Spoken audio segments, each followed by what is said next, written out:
Si je dis pas de conneries, il m'avait déjà convoqué, j'avais même pas de single d'or. Hein. J'étais posé au quartier, il y avait Restant Forêt qui passait, j'avais l'habitude de le voir parce que c'était juste à côté.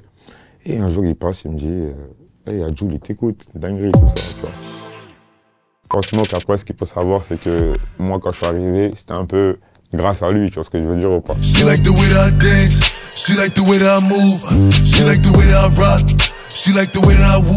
que les gens, tu vois, ils m'ont immédiatement assimilé à Boss Smoke parce que j'ai un terme de voix, il est un peu lourd.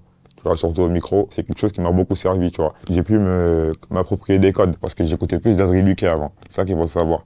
Mais je la trouvais un peu tac, tac, tac, tac, tac. J'ai plus du ta ta ta ta ta ta. Et pour l'anecdote, il y a son beatmaker là, Corée. On était un peu branché avec lui. Il m'a envoyé un tas de prods. Je suis quelqu'un, je suis très sélectif au niveau de la sonorité, tu vois. Même si t'as un gros nom, ça fait plaisir. Mais j'aime bien qu'on réussisse à s'accorder. C'est-à-dire, malheureusement, on n'a pas réussi à faire le son qu'il fallait, tu vois. Ça m'arrivait, ça, avec beaucoup de beatmakers, tu vois. En fait, moi, j'avais déjà une direction artistique. J'essayais pas de copier Boss Smoke, tu vois ce que je veux dire, j'essayais d'avoir mon truc à moi. Et je me suis vite démarqué pour que les gens aussi, ils arrêtent de, voilà. On arrête de dire que t'es le copain. Exactement, exactement, t'as capté, ça fait plaisir, mais tu connais, on reste gazo. Je crois qu'il y a un morceau avec Lil TJ aussi que t'aimes bien. Ouais, Lil TJ, après, j'aime bien.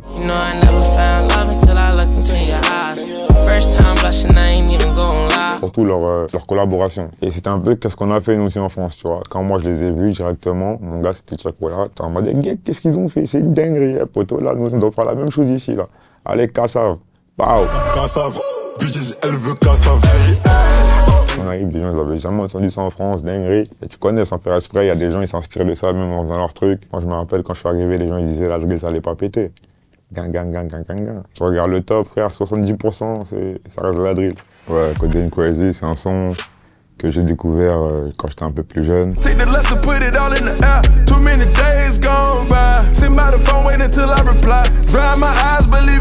période où je venais juste de découvrir Future. J'ai bien aimé le personnage, je me reflétais un peu. C'était un peu une période où je me cherchais artistiquement, tu vois. En plus, c'était un nouveau délire, tu vois, c'était pas tout le monde qui faisait bien la mélo, sur de la trappe, c'était encore une autre vibe, il y avait Young Thug, mais c'était plus aigu. Et lui, c'était un peu un terme de voix qui me parlait bien, tu vois. C'est inspirant aussi comment il a pu rester toutes ces années, avec les nouvelles générations qui arrivent, tout le temps réussir à se renouveler. Ça veut dire que c'est des choses qui nous inspirent. Et comme on suit à notre échelle un peu un chemin similaire, on s'inspire logiquement, tu vois.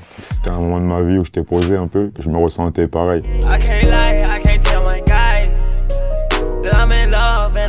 C'est un peu une love story, mais dans la rue, logiquement, c'est des choses qui nous parlent. On est plusieurs à avoir vécu cette situation, et c'est un peu ce que je fais maintenant. Dans l'album qui va arriver, j'ai beaucoup de sons dans ce délire-là. Et tu vois, sa manière de chantonner à Lil Durk, elle me fait un peu penser à la tienne, en fait. Ouais, flingage. Après, je pense que j'ai été impacté, même si c'est pas directement, peut-être indirectement. C'est un coup, même moi, je le sais même pas, tu vois, tellement j'écoute. Même si artistiquement, je dirais que je le rejoins moins que Future, par exemple, on doit avoir des similarités, tu vois, parce que ce que je fais, c'est beaucoup, ça ressort beaucoup des musiques que j'écoute.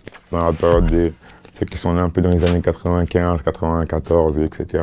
Ça coule le sang, faut les interner, fermez vos gueules, j'arrive cerné au studio, les yeux presque fermés. On est beaucoup à avoir traversé les sons avec des musiques de Jul, tu vois. En plus, ça, c'est des périodes un peu compliquées pour nous, et un peu comme pour les artistes américains, mais là, c'est français. Ça veut dire on peut se ressentir encore plus par rapport aux paroles. Ça veut dire que c'est un son avec lequel j'ai traversé beaucoup de moments, ouais. Qu'est-ce que t'aimes chez Jul particulièrement? La simplicité, comment il se prend pas la tête. En plus, il faut savoir que lui, si je dis pas de conneries, il m'avait déjà convoqué, j'avais même pas de single d'or. Hein. J'étais posé au quartier, il y avait Restant Forêt qui passait, j'avais l'habitude de le voir parce que c'était juste à côté. Et un jour, il passe, il me dit hey, Adjoul, il t'écoute, dinguerie, tout ça, tu vois. Et même moi, je croyais pas, je crois, j'avais même pas encore envoyé de par 4. Et là, avant-gardiste, tu vois. Ça veut dire qu'il m'avait déjà convoqué, on avait fait un son.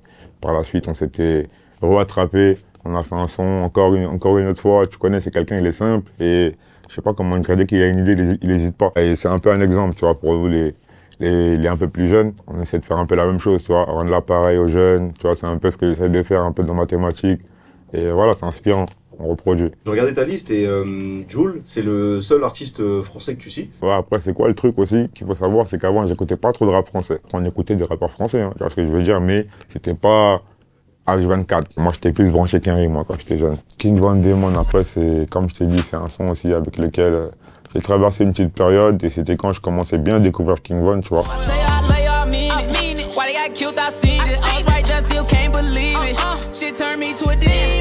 Avant, je connaissais un petit peu, mais j'aimais pas comment il rappait. Parce qu'il s'est amélioré, lui. Comme je te disais, moi, je suis quelqu'un à la sonorité. C'est-à-dire qu'il y a des fois des artistes de ouf, il y a plein de sons que j'aime pas. Il y a peut-être un son, 2 sons sur lesquels je vais accrocher sur toi, tu vois. Et je peux les écouter en boucle. Même 2-3 ans, tu vois, je suis comme ça, moi. Et King Von, ça m'a fait ça avec ce son-là. Petit à petit, j'apprenais un peu mieux l'anglais. Ça veut dire que même pendant que je découvrais un peu l'anglais, je réussissais à lire quelques paroles dans le son. Et c'est ça qui m'a, je sais pas, c'est un tout. C'est un peu une nostalgie quand je remets sur ce son, tu vois. Après, ça, c'est le pays, hein. T'as capté, ça veut dire, même moi, tous les jours, je me levais. Ça, c'était les sons de la journée, hein. Tu vois, par rapport à la Madré.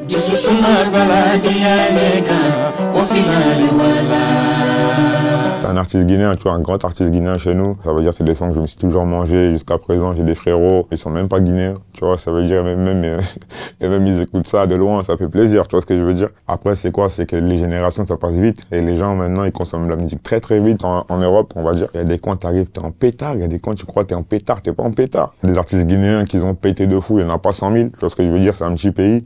Tu vois, en plus, voilà. Je vais pas t'expliquer l'histoire de mon pays, mais tu vois, c'est un pays qui est en train de se relever. Ça veut dire que voilà, ça fait toujours plaisir, on soutient la cause, tu vois. En Guinée, tu connais, tu vas pas voir un seul Guinéen, tu le dis, c'est Kuba Bambino, et il va te dire non. Ça reste une légende guinéenne. Odomo de Black, en fait, c'est un chanteur nigérien que j'ai découvert il y a pas très longtemps. Anything I want, I'm gonna get. Put me on the spot, you know, be threat, I know they fear. I'm the fearless nigga that you heard about. J'étais en train de finir mon album à London. Il y avait déjà Rapi sur place, gros big up pour mon gars Rapi Satch. Et tu connais, lui, il est trop fou, lui. Il passe, il fout de musique à fond, on ramène que des bons becs et des trucs. Il fait découvrir des sons, au bout d'un moment, il met ce son-là. Et moi, je me coupe une couille. Comme je te dis, pareil pour Future. Terme de voix, comment il pose sur la main piano. Je me dis, ouais, c'est qui ce mec-là, là? Je crois que c'est un bon gars Davido, tu vois. Et moi, je suis bien branché avec Davido. Mais ça, ces gens sont trop hauts, tu vois ce que je veux dire. Je peux faire un son avec lui, tu vois. Ça m'intéresse. Mais je préfère faire un son avec Odomo de Black que Davido, par exemple. Ça veut dire, je l'appelle, je lui envoie un message direct. Il m'envoie un message directement avec son numéro. Il me dit, oh, je suis un grand fan, tout ça. Je lui dis, regarde, j'ai une idée. Je peux t'envoyer un son si tu kiffes. Tu poses dessus. Mais bon, malheureusement, c'est un son que j'ai pas pu mettre directement parce que il y a quelques problèmes, mais c'est comme ça que j'ai découvert, tu vois. Paneto, exactement. Après ça, c'était une autre ambiance, tu vois. Il y avait des sons qui étaient plus love. Il y avait des sons qui étaient plus énervés, tu vois.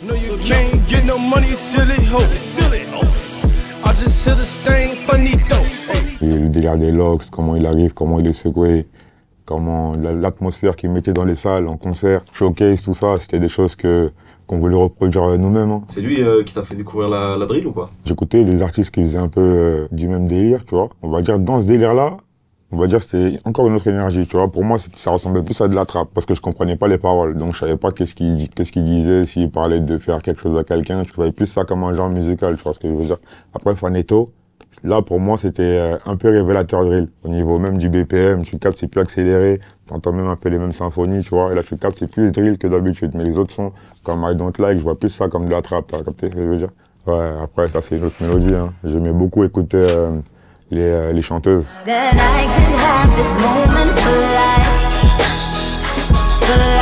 Elle, quand elle est arrivée aussi, elle a beaucoup impacté. Et sa mélodie aussi, elle m'a toujours impacté, tu vois. C'est un peu un game changer. Hein. Grâce à elle, il y a plein de meufs qui réussissent à manger de la musique, tu vois, en faisant un peu des choses similaires à elle. Et ça veut dire que c'est un peu une queen dans son délire. Après, Nicki, quand elle rappait aussi, et c'est ça qui était fort avec elle. Ça veut dire que même quand elle rappait, elle était chaude. T'as capté, il y a des sons où elle a été des artistes qu'on aime tous. Ça veut dire en mélo, elle était chaude. Et pour Kiki aussi, elle était chaude, tu vois. Donc, Thug Check, après, ça, c'est pour tout le monde, hein, je pense. Hein. Pour 90% de cette génération. Hein. Tu vois, ça, c'est un son aussi game changer. Hein. Quand il est arrivé, lui, c'était trop.